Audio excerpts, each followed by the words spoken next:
আসসালামু আলাইকুম রহমতুল্লাহি ওয়া বারাকাতুহু। আমি তারেক রহমান বলতেছিলাম লন্ডন থেকে। কে বলতেছেন? ওয়ালাইকুম আসসালাম রাহমাতুল্লাহি ওয়া বারাকাতুহু। আমি শেখ হাসিনা বলতেছি দিল্লি থেকে। তোমাকে কিছু কথা বলবো বাবা, এজন্য ফোন করছি। আপনি আমাকে ফোন করছেন? আপনার সাথে কোনো কথা থাকতে পারে না আমার। আপনি কেন ফোন করছেন? কিসের আশায় ফোন করছেন? আপনার যে কাজগুলো হয়েছে বাংলাদেশের মধ্যে, এগুলার ক্ষমা কখনো পাবেন না। কেন ফোন করছেন? বাবা তারেক, আমি যা করেছি না, টাকার নেশায় আর ক্ষমতার নেশায় করে ফেলেছি। আমার ভুল হয়ে গেছে, আমাকে কি ক্ষমা করে দেয়া যায় না বাবা? আমি দেশে ফিরে আবার নির্বাচন করতে চাই। মগের মুল্লুক পাইছেন নাকি? দেশের মানুষকে মেরে হত্যা করে তারপর দেশের বাইরে চলে গেলেন, আবার সেই দেশে ফিরে আপনি নির্বাচন করতে চান? লোক সেটা মানবে? একবার দেশে ঢুকে দেখেন না। এই জন্য তো তোমাকে আমি ফোন করছি, যাতে তুমি আমাকে একটু সেফটির মধ্যে রাখতে পারো। বিএনপি ক্ষমতায় যাবে ইনশাল্লাহ, আমি দোয়া করি তোমরাই ক্ষমতায় যাও, কিন্তু আমাকে একটু দেশে থাকার সুযোগ করে দাও। দেশের যে ক্ষতি করে গেছেন, মা বোনদের জীবন নিয়ে গেছেন, মা বোনদের বুক খালি করে গেছেন, এবং যে মানুষগুলোকে হত্যা করেছেন, এইসবের বিচার আগে হবে, তারপর আপনাকে দেশে থাকতে দেওয়া হবে। যদি ওই হিসাব করি, তাহলে তো দেশের মধ্যে গেলে এইভাবে আমার বিচার বৈঠক বসালে, তাহলে তো আমার জিন্দগি ভর আমাকে শাস্তি ভোগ করতে হবে।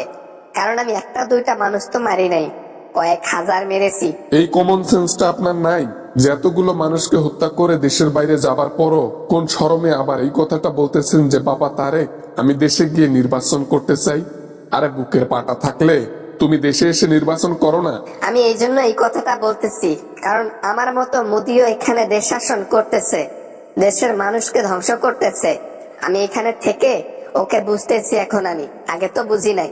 এনি টাইম ও যাইতে পারে ক্ষমতা ছেড়ে। বুঝতে পারছি, মোদির ওইদিকে ক্ষমতা যাওয়া আর দেশ থেকে ও তো পালিয়ে যাবে অন্য দেশে। ওর তো সমস্যা হবে না, সমস্যা হবে আপনার থাকার স্থান না পাওয়ার জন্য। এজন্য বাংলাদেশে ফিরতে চাচ্ছেন, তাই না বুবু? না মানে হ্যাঁ আর কি, তুমি যেটা বলতেছো সেটাই সত্যি।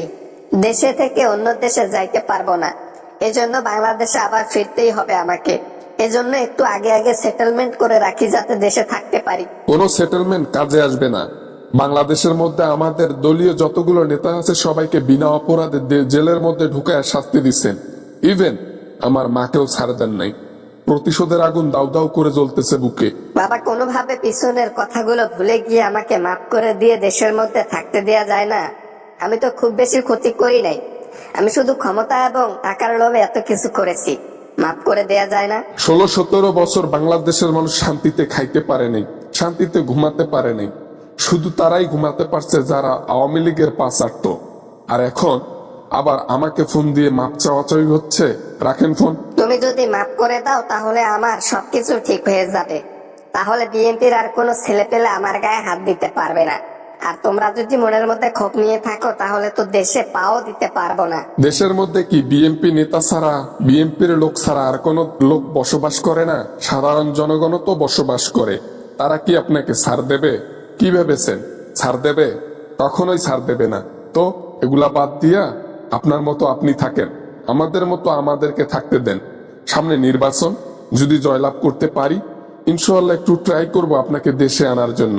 ততক্ষণ পর্যন্ত খোদা হাফেজ।